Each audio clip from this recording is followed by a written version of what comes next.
Tayo, waxaan hayna jiray dhir aan dumayo darbi adag ayaa lahay diibtaan ka gaajiyo oo ku imaada qaayo kumadiida wiilyo ku imaadu raxi horseeda dhibanahay naftii hore lamiyo aad ku tiirsatayo waxaan ahay kujirin dhayr aan dumiyo darbi adag ayaa lahay diibtaan ka gaajiyo oo ku imaada qaayo kumadiida wiilyo ku imaadu raxi horseeda dhibanahay howshaan u diyaarahay gacad gudashadeedana dalacaad joogte ladeed ugama rabo shaban dugsanaya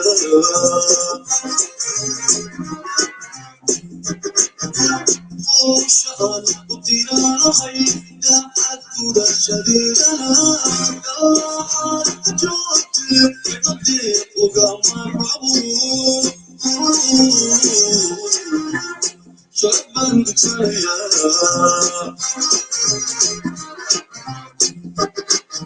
intii wadankaygiyo dadkayga haladaadku tuulaanka cadowga waxlahay dilayskii raaqimo aan lahaayo hadna igu daryeelo diiwaanka ii geli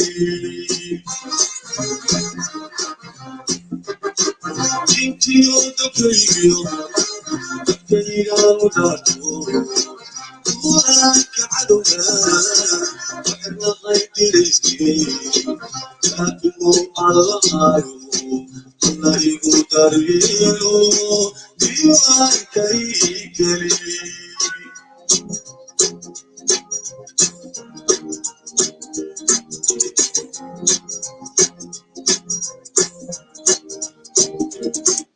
السلام عليكم ورحمة الله وبركاته. دوداش قيمة قال من البندق داونيسان سود وادا وبرنامج كيني دنيا الصوماليدا أو المرة اللي بيسوق بينه وحي أخبار و دنبي جيسكا أفريقيا يو دنيا الصوماليدا برنامج كين استعادة هيك وحايدي سوق بيني أنا جو خليف عبد علي وحان هو بنايا إن هذه مقشان اليوم واحد جرتي مارت إن اللي مقلين ده alright codku waa okay way marka soo dhawaada dhammaantiin maanta waxaynu si fiican u lafa guraynaa xaalka Ethiopia sida weydeenba Ethiopia dagaal waqooyigeeda TPLF iyo EPP ayaa waxay ku dagaalamayeen dagaal maaragtay aan waxba la isula harin oo Mulodooxa runtii dagaalka isaga ayaan update-kiisa ugu dambeeyay aan sii doonaa iyo meesha la kala marayo sida ogtiinba dagaalka isaga Prime Minister Abiy Ahmed iyo maaragtay qowmiyadda amxaarada oo wada jira ayaa waxay qorshaysteen in ay maaragtay weerar cir iyo dhul ah ku qaadaan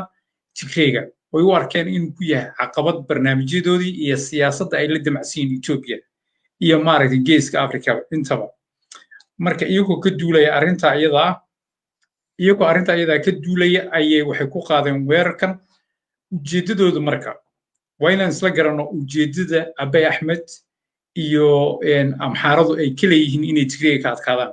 sababta waxaa jira wadiiqooyin badan oo loo mari karay in maaragtay arrinta lagu xaliyo Abiy Ahmed iyo qowmiyadda amxaaradu ma rabaan wada hadal ma ayna rabin wanaag ma rabaan inay maaragtay sababta haddii Tigreega la hadlaan Tigreega wuxuu dhihi ma jirayso waa in federaalkii uu jiraa waa in dimuqraadiyadda ay dhacdaa waa in doorasho ay dhacdaa marka amxaarada iyo Abiy Ahmed waxay u arkaan arrintan fursad soo martay marka dimuqraadiyadda day aadan way ogyihiin amxaaradan way ogtahay Abiy Ahmedna way ogyahay hadday dimuqraadiyad iyo doorasho aadan inaan cidi dooranayn cid Abiy Ahmed madaxweyne ay tahay dhaysa ma jirto haddii doorasho la aado amxaaradana haddii doorasho la dhow one man one vote oo xalaala ay ka dhacdo Ethiopia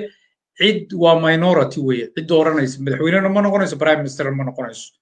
sidaa darteed waxay u arkeen fursad wadamo badan oo reer galbeedna way jiraan oo dabada ka riixaya kuwaasoo aan rabin cadaaladda iyo wanaagga iyo dimuqraadiyadda sidaad ogtihiinba wadamada reer galbeedka ama Yurub dabeecad waxa u noqota iyo dhaqan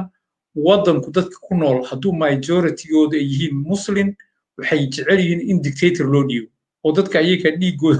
dhiigooda la xalaalaysto oo wax dimuqraadiyadda iyo nolola iyo sharafa midna ayna arkin oy silac ku dhintaan dadka iyaga oo hadday dadku majorityga ay yihiin dad muslim wey laakiin wadanku hadduu yahay majoritygiisu dad masiixi ah ama maaragtay dad ay u arkaan reer galbeedku ama reer yurubku dad saaxiibo waa iyaga oo amarkooda qaadanaya waxay markaa ka dhigaan dimuqraadiyad sida Kenya oo kaleete hadda Kenya Soomaali baa degan Oromaa degan intaasoo qowmiyadooda islaam baa degan dhammaantood xorriyad diimeed bay ka haystaan laakiin majorityga waxay tahay qowmiyadaha masiixiga sidaa darteed reer yurubku waxay ku cadaadinayaan in maaragtay dimuqraadiyadda ay jirto sababtoo ah dimuqraadiyaddu mar walba waxaa guulaysanaya masiixiga marka marna ma noqonayo awood iyo power gacanta uma gelayo qowmiyadaha sida Soomaalida dadka maaragtay uma gelayo iyo boorantiyo marka waa caadi laakiin dadku hadday yihiin majoritygooda sida Ethiopia oo kale Ethiopia oo wadan istiraatiiji ah qani ah shidaal badan buu leeyahay xoolo badan buu leeyahay wuxuu ku yaalaa area runtii xasaasi ah oo maaragtay Soomaaliya Djibouti iyo Eritrea intaba saameyn ku leh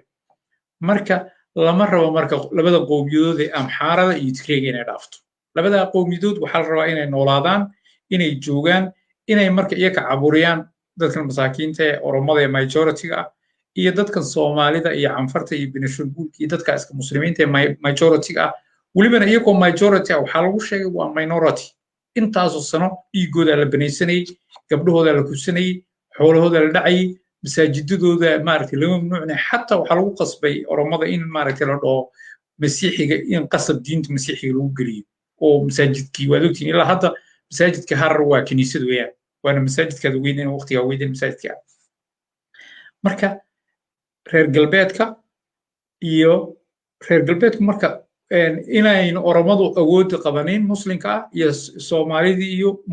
iyaga muhiim u ah laakiin Tigreega iyo amxaaradu inay kala bedeshaan dhib uma arkaan Tigreega marka waagi dhaweyto waayikii ku dhax xukun ka tag sababtoo isfaham waayeen wadamada reer Yurub Tigreeguna dad madax adag bay ahaayeen xukun ka tag baa la yiri waa lagu handaday sababtoo Tigreegu muu ka tagin xukun si nabad ah laakiin amar baa la siiyay waa inaa xukun banaysaa la yiri maxaa dhacay marka Tigreegu wuu baneeyay amxaaradii marka meeshay dimuqraadiyad ama nabad ama wada hadal ama jid sax ah aadi lahayd waxay rabtaa iyadana inay hadda sidii boqortooyadii soo ceshato inay xayla silaasa mar labaad iyo boqor baan nahay dadkoo dhanna ay maaragtay ka qaado lacag baada oo ay dhiigooda mar labaad cabtay rabtaa marka Tigreegii baa wuxuu ku noqday caqabad ujeedadooda marka weerarka Tigreega ay ku qaadayaan waxaa weeye in Tigreega la burburiyo awoodiisa si amxaaradu ugu kaliyeysato mar labaad si Tigreega oo kaleete inay iyaduna say rabto ka yeesho oo oromadii gumayso Soomaalida gumayso Benishanguulka gumayso qowmiyad walba deegaanka ku nool sababta dimuqraadiyadda dhibaysa nabadda dhibaysa wada noolaanshaha dhibaysa yani Ethiopia aandi nadka ay sheegayeen nimankaas iyaga amxaarada walaalaheena geeska Afrika ku nool waa khuraafaad weeyaan markay noqoto in yar awooda maalinka helaan waxay jecel yihiin dadka inay caburiyaan waxay rabaan deegaanka Soomaalida inayna weligood waxba dooran inayna madaxweyne dooran inayna prime minister dooran inayna xuquuqdooda helin waxay rabaan afar wiil oo u waardiyeysa oo amxaaradu waxooda jecel oo dhaqankooda jecel oo diintooda jecel oo iyaga u shaqeeya inay keensadaan ay rabaan amarkoodana maqlaan laakiin dadka iyaga ee Soomaalida ee la gumaysto inay keenaan nin hogaamiya oo iyaga sharaftooda iyo wanaagooda iyo horumarkooda jecel marna lagama yaabo sidaa darteed Abiy Ahmed markuu xukunka yimidba isla markiiba wuxuu isagii amxaaradu waxay isku waafaqeen in maaragtay dimuqraadiyad looma socday in wadanka gacanta ku wada dhigno Abiy Ahmed marka dhigto waxaa loogu sheegay adigu xukunka hay adigoo oromo sheeganaya magacii oromadaada oo isticmaalaya xukunka iska fadhi welibana dhigta si gaar ah waxaa loogu sheegay boqor baanu kaa dhigaynaa boqorkii toddobaad Ethiopia noqonaysaa isaga laga dhaadhiciyay laakiin waa inaad oromada iska fogeyso iyo dadka kaleete iyo TPLF oo amxaarada markaa boos ku bedesho maxay sameeyeen marka oromadii waa kii Jawaari iyo aqoon-yahanadii iyo activistiyaashii oromo dhan god baa lagu guray dadka iyagoon dembi lahayn waa argagixisi iyo waa dembiilayaal baa layidhi xataa ninkii heesaya waxaa dilay tigree sida la sheegaya laakiin marmarsiyo waxaa looga dhigtay waxaad tihiin argagixiso ilaa hadda way xidhan yihin maxkamad lama soo istaajiyo lama xukumo dembigaasaad gasheen lama dhawo markhaatiyaal ma jiraan waxba xuquuqdoodii cid ixtiraamaysa mala waa marka saas waxay ku dhacaysaa waa oromadii marka already muqaawamay wadaa oromadii xaguu maraya xaalkooda horta aynu isla meel dhigno oromadii waxay maraysaa abey axmed iyo tiimkiis waxay ka shaqaynayaan in jabhaddii olf ay sameeyaan madax cusub oo faalsa ah kuwaasoo iyaga u shaqeeya oo markooda qaata activistiyaashiina waxay samaynayaan kuwa beena oo oromo ah waxay kaloo isku dayaan inay dhalinyaro badan oo liyu booliis ay qoraan oo oromo ah si oromadii oromo ula dagaalamaan sidii probia lagu sameeyey soomaalida deegaanka kaleete soomaalida deegaanka waa dhexaas oner markay dagaalamaysay oner waxaa laga hor keenay liyu booliiskii soomaalida bes taatikadii oo sideedii on biyo ismarin haddadan wararka ugu dambeeyey mas-uuliyiin badan oo oromo oon wada hadalay waxay ii sheegeen yacni aabbaha isagoo taagan yaa xaaskiisa lagu horkufsanaya oo gabadhiisa lagu horkufsanaya oo la dilaya oon cid u naxaysa iyo cid ka hadlaysa iyo cid maaragtay amar buux full power ba wax loo siiyey liyu booliiska in maaragtay ay say rabaan ka yeelaan dadka mucaaradka ee oromada ah oo dadka shaki baa lagu dilaya sidii waagi hore soomaalida ka socoto kaleetay wallahi dad oromo ay warramay yacni ma sadaqi kartid bay ku dhaheen xasuuqa ka socda iyo bahdilka ka socda iyo sida dadka oromada loo gumaynayo oromada iyada markii yaa sheegaya intaasoo xasuuqa ka socda intaasoo ciidana lagu sii daayay media caalamku ma ka hadlayaan no miyay xiisaynayaan waa maya red cross ma ka hadlaysa waa maya amnesty ma ka hadlaysa waa maya hal marba qoraal waxay kasoo saareen dagaal baa oromo westigeeda ka socda oo keliya laakiin intaa ka badan waxay ugu dareen ma ay jirto taa beddelkeeda laakiin tigreega maalinkii waxbad ku bilowda ilaa maalinka maanka ah afka layskuma daran dhammaan telefishinada caalamka oo dhan iyo wargeysyada caalamka oo dhan iyo siyaasiyiinta iyo baarlamentariyanka reer yurub iyo maraykan oo dhan waxay xoogga saareen dagaalka tigreega in la joojiyo suurtagal ma ah wax la aqbali kara ma ah carruurta tigreega waa inaan la dilin baa la taagay marka waxay ka dhigan tahay tblfka iyo oromada iyo soomaalida isku mid maaha amxaarada iyo dhiigga iyo tigreega waa wax la ilaalinayo weeyaan oon la ogolayna muqadisa isla markiiba waxaa lasoo diray madaxweyne hore nigeria oo abey axmed iyo la kulmay oo yiri waxaan jooji wasiirka arrimaha dibadda uganda iyo waxaa looga yeeray kenya waxaan joojiya lagu yiri wafdiyo auda yimid addisaba oo waxaa lagu yiri waxaan joojiya at least marka warka ugu dambeeyey ee caawa soo dhacay wargeysyada etoobiya qaarkood way sheegeen waxaa dhacday marka in lagu qasbay abey axmed inuu aqbalo wada hadal toos ah si loo xalliyo arrintan iyo arrimaha laisku mari laaya waxaa lagu qasbay abey axmed inuu aqbalo inuu wada xaajood galo marka already 3 ergo oo ku jiro madaxweynahan maaragtay liberia iyo hanflaya iyo 3 qof baa la magacaabay oo mas-uulka ah oo hawsha iyada dhexdhexaadinaysa waxaana lagu ballamay in wada xaajood lagu xallinayo nabadii awal abey waa diidanaa laakiin abeygu waa slave wey waxba maaha go'aan ma laha maraykanka iyo reer yurub hadday dhahaan saa yeel ma diidi karo sababta iyakaa keenay tigreega dadka xukunka qaaday ee yidhi baneeya ee isaga keenay waa reer yurub iyo maraykan weeyaan marka marna suurtagal ma aha inuu maaragtay isagu diido ma diidi karo isagu waa qof la xukumo weeyaan amarkiiba hore ka qaato waxaa lagu yidhi waraa dhegeyso arrintanu way dhammaatay ma sii murmi kartid ma aqbali karno hooyooyin oynayo tigree ah iyo in magaalooyinkoodii iyo guryahay dhisayeen la burburiyo meeshan oromi iyo ma aha soomaali aad weeraraysid waa tigree waa dadkii geeska afrika lagu ilaalinayay marka waxaa lagu yidhi ayro idib qaado wadaxaajoodkan diyaar noqo haye buu yidhi south africa ka dhacay wadaxaajoodkaas wuuna aqbalay wadaxaajoodka waan awalna wuxuu lahaa ma aqbali karno wax wadaxaajooda ilaa aan juntada dhammeeye juntada miyuu dhammeeyey no wax tallaabo uu ka qaaday tplf ma jiro shalay dirirtii ugu xoog badnayd baa ka dhacday 2,000 oo ciidanka etoobiya shalay la dilay keliya 2,000 oo ciidanka etoobiya yaa shalay la dilay uu tigray u dileen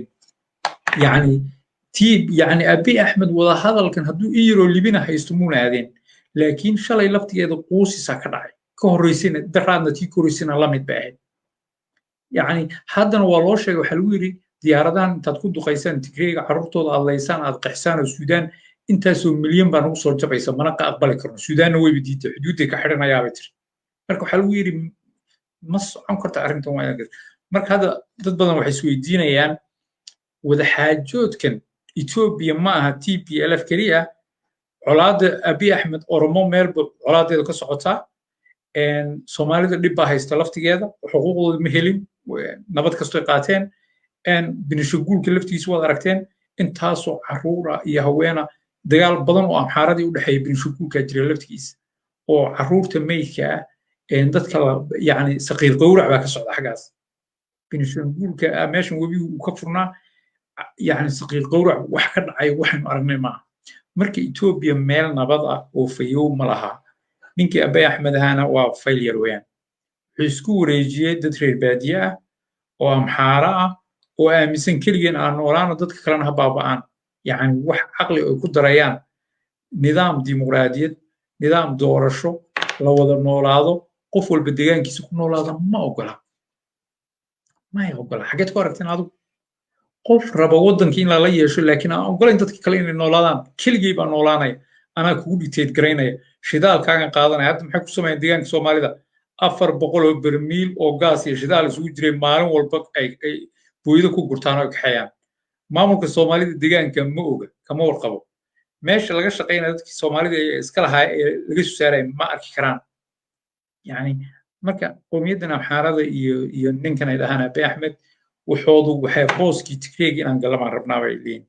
arrinta ugu daran ee hadda ka dhacdaa waxay tahay intii dagaalkii socday dhammaan ganacsatadii tigreega maaragtay xilalkii hayeen oo dhan baa laga qaaday runtii jug aad u weyn baa tigreega la gaarsiiyey markay noqotay addis ababa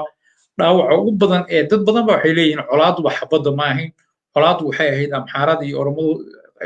abiy axmed la jirtaba waxay rabeen inay kuraasta tigreegu meeshay ku jiraan maamulkii oo dhan bay ku jireen bangiyaday ku jireen eerboorada ay haysteen ganacsiyada ay haysteen warshadii in waxaa la biliqaystay la rabayba si maaragta waxaa loo biliqaysto ayaa weerarka waaba lagu leeyahay marka tigreega jug weyn baa gaadhay kambaniyadiisii akoonnadiisii shirkadihiisii wixii oo dhan friis baa lagu sameeyey jug aad culus baa gaadhay laakiin de waxay isku dayayaan inay maaragta beesha caalamka iyo hay-adaha xuquuqda iyo maxkamadaha inay adeegsadaan oy maaragta ku doodaan waxayna naloo soo celiyo ma garan karna laakiin sida uu ugu shaqayn doono nidaamka isaga laakiin abiy axmed iyo xabadda iyo furinta kumayna burburin laakiin waxay ku burburiyeen kuraastii iyo jagooyinkii ay ka hayeen waddanka gudihiisa khaasatan addis ababa iyo caasimadda iyo xilalkii la duwnaa ee wasaaradaha kala duwan ay ka hayeen wixii o dhan baa laga qaaday jugta ugu badan ee gaadhay beryahan maxaa kaleetoo dhacay runtii waxaa dhacay abiy axmed weerar ceri dhulaa lagu soo qaaday oo hadday noqoto reer yurub hadday noqoto maraykan hadday noqoto hay-adii xuquuqul insaanka iyo hadday noqoto saxaafaddii caalamka weerar aan kala joogsi lahayn oo ceri iyo dhula ayaa abiy axmed lagu soo qaaday waxaana loo arkay inuu khaldan yahay in uunan maaragtay jid saxa u marin waxay u arkaan dadka reer galbeedku waxay u arkeen colaadan inay tahay colaad la baajin karay marka abiy axmed intuu wareeray yuu garan waayo meel looga yimid iyo cidda soo weerartay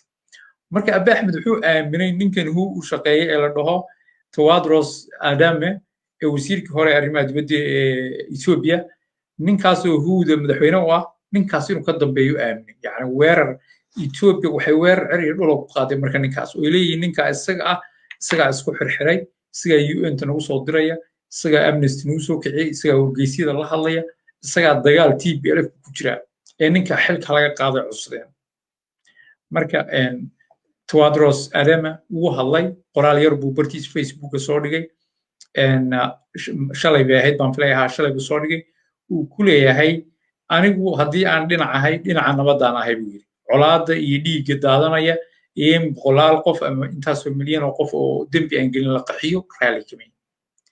يعني هذا الكوير واساس لكن وحنا وباقيا dhinacyada kala duwan in wada xaajood degdeg oo shuruud lahayn la galo si dad badan ay u sii qaxin burbur badan oo iimanin saasay dad ku jirtaa marka qofkii taa diido weeyay buu yiri qofka maaragtay dhibka wada ee masiibada wada aniguna maaragtay inta kaliya wada waa hadal ku leeyahay tawadros way arinta marka waxaad moodaa runtii abiy axmed inay meesha jiq ku noqotay isagii qoliya amxaarada indhaha tiray markoobaad amxaaradii dagaalkii jug aad culus baa soo gaadhay sababtoo iyagoo maaragtay qoriyo kaarabiina oo wata oon hub casri ah wadin aan aad u tababarayn waxay u madaynayaan tigreegu inay iska cararayaan yacni dagaalkaas si xun baa lagu soo jebiyey si xun baa lagu soo jebiyey magaalooyinka qaarkood meelaha qaarkood intii looga baxo looga cararay soo galeen markaasaa si xun loo aad hilfaa loogu qaaday runtii jug culus baa soo gaadhay shalay keliya 2,000 oo askari baa yaa laga soo dhaqaaqay waa Abiy Ahmed iyo ciidankiisii ah yacni qaadamuwaa baa ku dhacay iyo shock yacni jugta halkaa ka soo gaadhay dadka qaarkood waxay ku dacwoonayaan oo leeyihiin wadahadalka inay aqbalaan South Africa iyo dhexdhexaadinta waxaa sababay jugtii furinta sababta guulihii degdega ay ka filayeen inay ka gaaraan maqalla ama dhulka Tigreega ayaa waxaa u muuqatay hawl adag marka beesha caalamku way u cadaysay inaan waxaan la aqbali karin Tigreeg in la laayo la qaxiyo oo lagu weerso ma aha lagu yiri Tigreeg sida Oromo kale Oromo waa la daawan Soomaali waa la daawan hadintaan yeena dhiman حتى عيد كما هذا الشيء لكن وحالي تجريج وخط أحمر مركب أبي أحمد قارت وقبطه محكمة الوستاجيو أنا شيء كذا نبغى كم هذا حاجة والله بس أقضي العادي والنبضة ونتوب بحبة كذا عن أول ورجسي ما نتقارن كصبح وقريين الصومالي أرجع سيدي الشباب عريس كوهي والغيري يعني حالات خطر كلو جيس أفريقيا وكيني سابع يعني ماشي الآذى يفير هذه ستكري لو بهذه شباب جوجي أود له جيس أفريقيا في ما تحب جوا شباب يكابا أفرتو جواسيس أو ما رأيت قار أنت ضبط بيتوبيا وشقيان ومعاملين قار كلاتن واساس مركا مجرى شباب لكن وحال ليه هاي الدجال كمسؤول مرة لما كان تجريجا يعني ما كان محارة هؤلاء بهيان عرور توضي قبل هذي إن الإنسان لا مرة ورمضان إسكبر براي هذا ربطان صار ربطان يشة نين كويس كور قصة سومالي صار ربطان يشة إن ما رأيت عنفرت صار ربطان يلا لكن تجريجا ومرة ما يعمل بالوير وهذا العذاب runtiina waxaad moodaa wadahadalkii baa bilaabanaya wadahadalka laftiisu waa dirir iyo dagaal cusub marka waan fiirinaynaa ogolaanshaha Abiy uu ogolaaday arrintan maaha arrin isaga xaggiisa ka timid ama mid ka timid amxaarada waa mid beesha caalamka ka timid waana mid runta loo sheegay inuu wada xaajood ku furisto yani Abiy Ahmed haw malayn nin xor ah oo suu rabo samayn karo Ethiopia suu rabo ka yeeli kara caawa Mareykanka iyo Ingiriiska hadaynan albaabka jabi guri hooyada aad ugu aadayaan marka waxaad ogaataan Ethiopia ma aha wadan xora colaadan aad aragtaan iyo islayntan aad aragtaan iyo madaxa la iska saaran yahay aad aragtaan ma waxaan oo dhan Mareykan iyo Ingiriis ba khadimiin u yihiin qaaradan Afrika oo dhan baan xor ahayn cid xora ma jiraan Mareykanku hadduu doono kursiga caawa ka dib u leeyahay Abiy Ahmed hadduu rabana iska fadhiyo u leeyahay marka waxaad ogaataan waxaan islaynaya oo dhan waa caruur ciyaarayso weeyaan marka Mareykanka iyo Ingiriiska waxaad moodaa arrintan Tigreega fed up ay ka noqdeen waxa lagu yiri khadkii waxaad ka gudubtay khalada adoo shalayba waxba ahayn oo ciidan aysan baan ku keenay oo Tigreega niiritaangeediina la bax hadii kale waa in duqeynayna marka adiguna la mid baa taa lagu yiri waxa weeye mid Tigreega mana qaxin kartid mana rabna inay qaxooti noqdaan kamana qaxayaan deegaankooda lagu yiri jooji Tigreegana fariin baa loogu yaray waxa lagu yiri Eritrea ma duqeyn kartaan idib yeesh marka waxaad moodaa meesha ayada colaada ayada inay sii raagi doonin laakiin ma arki doonaan natiijadeeda wada xaajood adag baa la geli doonaa Abiy Ahmed iyo amxaaradu waxay rabeen Tigreega inay amarkooda qaataan oo noqdaan sida kiilka Soomaalida oo kale dad amarkii iyo sidii rabo laga yeelo baarjidkoodii iyo iska cuna hadii la rabo carruurtooda bila mustaqbal iska ahaadaan iyo ka loo yeeriyo markii la dhoo tukada ay tukadaan markii la fariista ay fariistaan markii la calanka qaada ay qaadaan oo aan waxba ahayn iyaga oo dadkooda iyo dantooda iyo shakhsiyadooda laakiin Tigreegu way diideen waxay dhahan gudnimo ma qaadanayna dheen talyaani ilkaan afkan ciid u daray waxaan afka ciid u daray dheen intaasoo gumaysi markii wiil yaroo Oromo indha cir ku dhisay ee niman xaaraan marna ka qaadan mayna dheen cidii aan ku dagaalamayna awal baa maxaara iyadoo dawladda haystaan ka tuurna maantana nooga fudud bay dheen runtii arrinta iyada waxa weeye waa gardarro garab weyn adigu tol bay heleen nimankii reer galbeedkii oo soo birmaday xabadiin in laga joojiyo u badan tahay labadan biri waan arkaynaa laakiin meesha ku dhamaato waxa weeye waan aad iyo aad baan u fiirin doonaa marka inta iyada intaas ka baxayna runtii ila kala duwan Oromo ii warramay waxay ii sheegeen shacabka Oromada in gumaad aad u badan lagu wado in maaragtay jabhadoodii oo la isku dayo madax beena in loo sameeyo si loo afduubo waxa lagu wadaa kala qaybin iyo isku garaacid waxa la sameynayaa dad madax oo beena waxa la sameeyay liu police xasuuqaya waxa weeye sida la ii sheegay ninka xaaskiisa lagu horkusanaya gabadhiisii baa lagu horkusanaya hooyadii baa lagu horkusanaya si loo bahdilo Oromo oo loo cabsiyo runtii xasuuq waxa ka socda Oromiya runtii Tigreega wuxuu noqonayaa iqarso laakiin wargeys caalam oo ka hadlayana male cidu birmanaysana male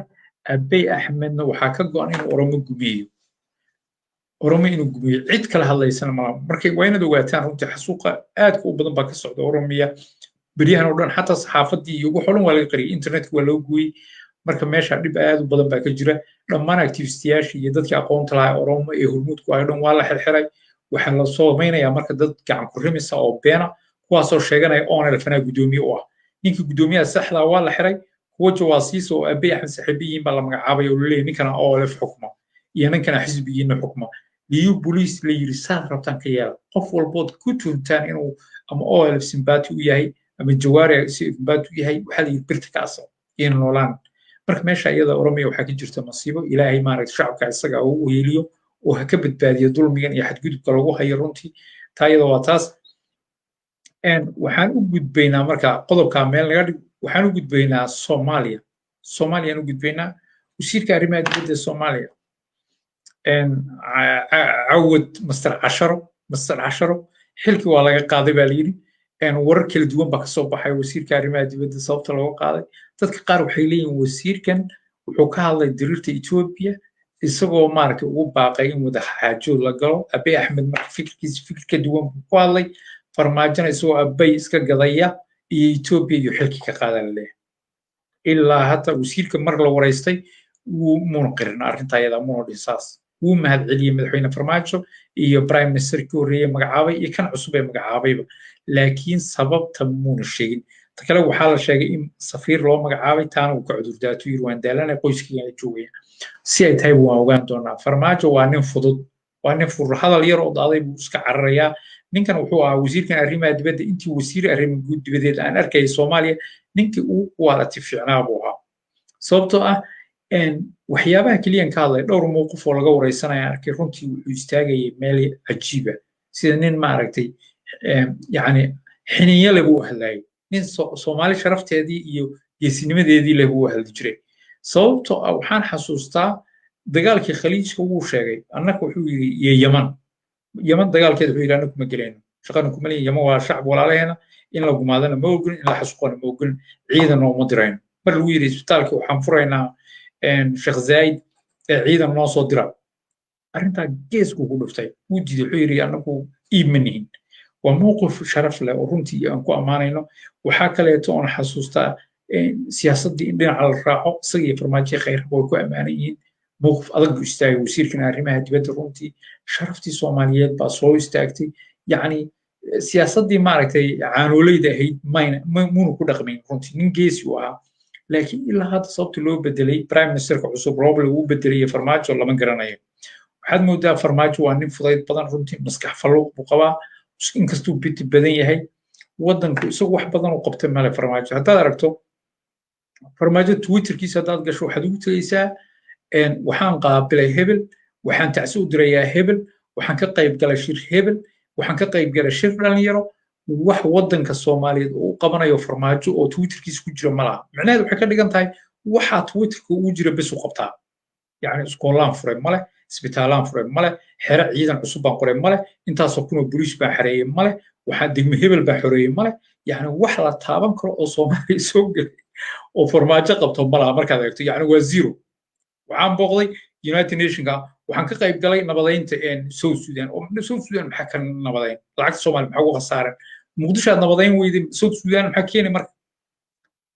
qabiilkan diingaa waxbaba maqlayn adigoo dhan bu ku arkay slaveska maxaa ka doonaya muqdisho adiga oo maaragtay muqdisho nabadayn la oo muqdisho ammaan ku soo celin la madaxweynaha soomaalida in la weydiiyo way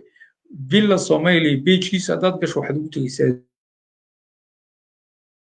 zero weeyaan madaxweynaha waxa soomaaliyeed uu dhumayaa badda soomaaliyeed waa occupy marka waa arrin nasiib darraa wey runtii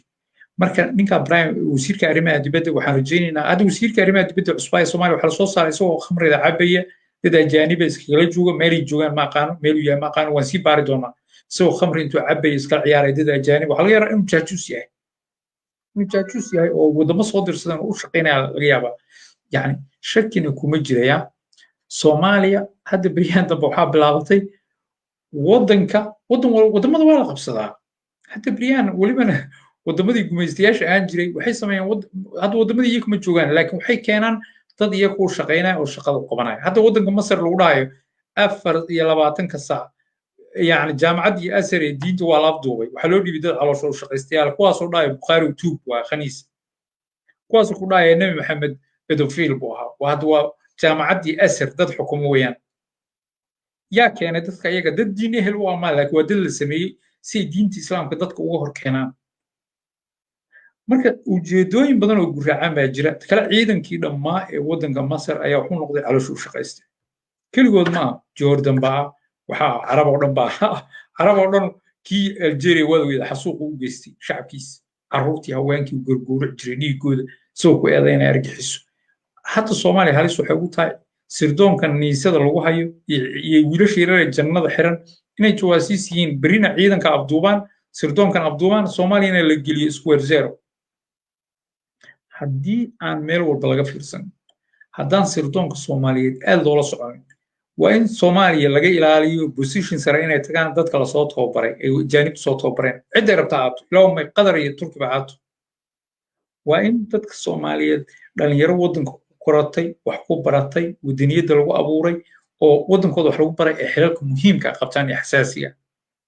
ضد كأجانب تلا صوت هوبرون وحلات صوت هوبرا يعني سيدا وشقين لاين ضد كلاتي بدنا الله صوت هوبرا وأنا لو قبص ده ودم ده بدنا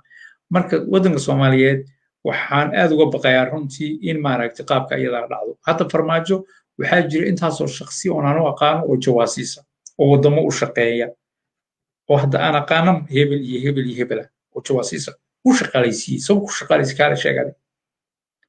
sabab ku soo xushay waa markaad ogtahay nin jaajuusa oo hebel hebel ah oo ogtahay wadamada u shaqeynayo eed aragto madaxweynihii qaranka oo intuu gacanta qabtay isagii shaqaaleysiina meel weyn waxaa shaki kaa gelaya madaxweynaha laftiisa mujaajuus yahay sababta ilaa hadda waxaa lala yaaban yahay maraykankii Trump wuxuu leeyahay ciidankayga waan la baxayaa Soomaaliya waan kala tegayaa laakiin farmaajo wuu oynayaa ama isaga hadduun ahayn dowladdiisa qaar ka mid ah maalin walba wargeysyadii reer galbeedka waxay ku sheegayaan oo leeyihiin annaga bixina maraykan muxuu nooga tegayaa haddaanu rogmanaynaa way noo dhammaatay waay maraykan muxuu ka qabtaa Soomaaliya maraykan muxuu ka qabtaa وسوبر باور ونباهنا فرسمدي سنباهنا عقلي سنباهنا علمي سنباهنا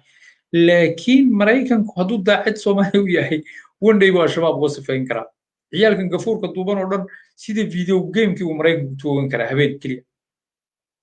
لكن مريكان ما سمعنا سومالي إثيوبيا ويبر مدان ويجوجين لكن سومالي مو برمدان سومالي مركا عيدن كاس على صور دسيا سردون كاس على صور دسيا ilaa ay waddanka qabsan inta laga gaaray maalinkaasna maanta waxa ku jiraysaa sheekadana madaxweyne marba madaxweyne waxa lagu keenayaa ku haya waan safray waxaan aaday soo Suudaan nabadeedan ka soo shaqeynay maanta waxaan fadhiistay Sharm el-Sheikh shaaban ka soo cabayo waxaan la fadhiyay carabtii hebel برين وحنا هذه ولكن أهورو أنا لفدي أهورو ميان قدر سنة أنك تطبع بعنا والنهاية ويوينكو الصومالية يوروب يمريكن كبرنايك ولا بوفس مرة الحمد هذا وجود أديابسة ودنك قروح ضبنا عقارك الشدال بوحي معلومة بوحي حلو بوحي وحكي الرادين وجامية عضا وبرنامج سوان تاجن سؤالي سياد برون جامعنا كبحن دوك سرانا كبحن يا شيلينك الصومالي يوانك دولار كوزجارسي صوماليا لنا عقونته سروق هذا صوماليا أي نقطة ماذا أفريقيا قارة أفريقيا ودن ودنك استحاد وأود بدن إثيوبيا أفريقيا عيدو جلس سلامركيو هذه حكمة الجري لهي نا فرنتي صوماليا وحي تجنان لهي ودن سوبر باورا تدك صوماليا وادد له عقونتها أود سيالن كرام وادد كرتيب بدن هلابور بدن هذه هلان هجامي صح صوماليا إنه هجامي صح هذه أركان هوريك راعيان لكن مصيبة وحاوي مدح مقعياله أو مانترون ويني سودايس بل هذا محاك ديدا يلباتن كنوا عيدا إن لقوا واقع إذا عدم تي في ولا عيدا دقدوا شباب سفاي لباتن كنوا باهم وبل هذا كله شيء فرماجة ما نقول بالكاس مدحتوي وده فرديا وحنا مقبلين وجا سوبريا وسك فرديا هبين كدعي وسك فرديا ما نكلا سوقل وسك دعي وقتي الصوماليين الشيخ شريف لا صوب بلا فرماجة والله بيتمن وشوال فيرس لبيه toban kaasoo ciidan qaran lama dhamaystirin constitution wadanka lama dhamaystirin hay'adii garsoorku sidii rabay uma shaqeynayaan caasimadii safe ma aha goboladii ku xigay la mid way tacliintii safe ma aha yani markuu hadlayo yaana caawiye iyo yani madaxweyne farmaajo haddaad fiirisaan shirarku ka qayb galoo dhan waa wada NGO gabdhaha Soomaaliyeed baa Yurub lacaga uga soo qaatay ama oday baa uga soo qaatay markaasuu tegi dhalinyarta Soomaaliyeed sida kaanama inuu isagu qabtay buu ka dhigay shaqadii waddanka dhan ku ka dhigayaa shirkada NGO-da lacagaha lagu qaadanayo shirkada NGO-gana hadda jawaasiis baa la samaysanaya waddanka lagu qabsan lahaa hay-aduhu qaarkood ay samaysanayaan sababtoo waay oo NGO iyo NGO la'aana waddanka Soomaaliya ciddii caawinaysa wax la muuqdaa la rabaa oo la taaban karo sida Turkiga oo kaleete in jidad rasmi ah loo sameeyo ciidamo rasmi ah loo sameeyo wax la yaqaano loo qabtaa la rabaa lama rabo maanta oo dhan baan shir qabanaynaa maanta oo dhan baan sawir qaadaynaa halkan baan maraynaa madaxweynuhuna waxaad arkaysaa shir baa ka dhacaya COVID-19 baa la dhihi wasiirkiisa caafimaadku uma diro isagaa dhex fadhiisa waxaa la dhihi jidadka Afrika la samaynayaa farmaajo dhex fadhiisa sababtoo waa shaqadii leadershipka ka maqan marka arrinta ayadaa runtii waa arrin aad looga xumaado hadalkaa dheer ee Soomaaliya waxay u soo celiyay wasiirka arrimaha dibadda runtii muddadii uu joogay shaqo fiican buu qabtay intaan arkay wasiir arrimaha dibadeed ninka ugu macquulsan buu ahaa magacii Soomaaliyeed kor buu soo yara qaaday mowqifyo noobala ayuu gaaray runtii oo aad maaragtay loogu faani karo muddadii uu joogay waxaa laga yaabaa farmaajo inuu go'aan iska lahaa iyo khayre laakiin I don't know he was lucky ama isagaa qayb ka ah go'aamo geesinimo ayuu qaatay waa la bedelay waxa weeye isagana lama dhalan xaqna uma lahayn waddan keliya wasiir arrimaha dibadda ka noqo qofkan xilka waa laga qaadi karaa laakiin muhiim waxay tahay qofka lagu bedelaya la rabaa mawaaqiiftiisa waxaa laga yaabaa inuu noqdo nin wadamo kale u shaqaynaya anigu waa necbahay nin jinsiyada kala haysta in loo dhiibo wasiirada Soomaaliyeed waa inay xilalka tiiriyaan baasboorada ajaanibta waa inay tiiriyaan suurtagal ma aha in baasboorada ajaaniba Maraykan adoo wato maanta wasiir arrimaha dibadda Soomaaliyeed noqoto oo markaad Kenya ka digto aad baasboor Maraykan la soo baxdo sharafta Soomaaliyeed dowladnimada Soomaaliyeed meel ugu dhacaysa hadda ninkan prime ministerka cusub waa inuu baasboorka tiiriyaa si u badan tahay wadamo ajaanib baasboorkeeda wataa khayra sidii ku horeysay weli uu ku dhaganaa baasboorkiisina Norwegianka meel ku tiiriya male farmaajo ayaa Allah ku dhigay farmaajona waa iska cad oo Maraykanka cadaadiyay sababtoo dowladda Maraykanka go'aano iyo sharciyo soo saartay ay leedahay qof jinsiyad Maraykan haysta siyaasad wadamo kale ma geli karo marka qodobkaas laga yaabaa farmaajo inuu qabtay waxaa loo baahan yahay baarlamaanka Soomaaliyeed iyo dhammaan xilalka muhiimka Soomaaliyeed in jinsiyadaha ajaanibta ay dhigaan hadday yihiin way dad Soomaaliyeed oo dhaba si marka loo dareemo ninku meeshuu joogayo ee ku noolaanayo runtii marka jinsiyadeedu haystaa laakiin nin qaxooti oo baasboor kale haysta inuu haddana waddanka Soomaaliyeed xukumo qaarkood sharciyada ma ogola hadda waddanka Norway anigu hadda idin kala hadlayo lama ogola jinsiyad kale ma qaadan kartid haddaad Norweji tahay ma qaadan kartid maalinkaad qaadato waa jibisatid waa inaad tiirsaa dadka Soomaaliga haddaad Soomaaliya inaad xilka qabato rabto waa inaad tiiriso Soomaaliga Norwejianka markaa dhigto waa inaad Norwejianka ama Soomaaliga mid dhigtaa aad baa idiin salaamaya xaalku halkaas maraya Ethiopia wada hadalkaasaan sugaynaa 2 beri 3 beri meeshuu ku dambeeyo indhahan ku haynaa runtii dad badan oo Ethiopiana oo qaarkood Axaariyiin qaarna Oromo yihiin yaanu wareysanaynaa saan xogta dhabta ah ee Ethiopia ka dhacaysa u soo ogaano hadda wada hadalka waa la aqbalay 3 mas'uul oo Afrikaana loo xil saaray hawsha inay kamera dhaliyaan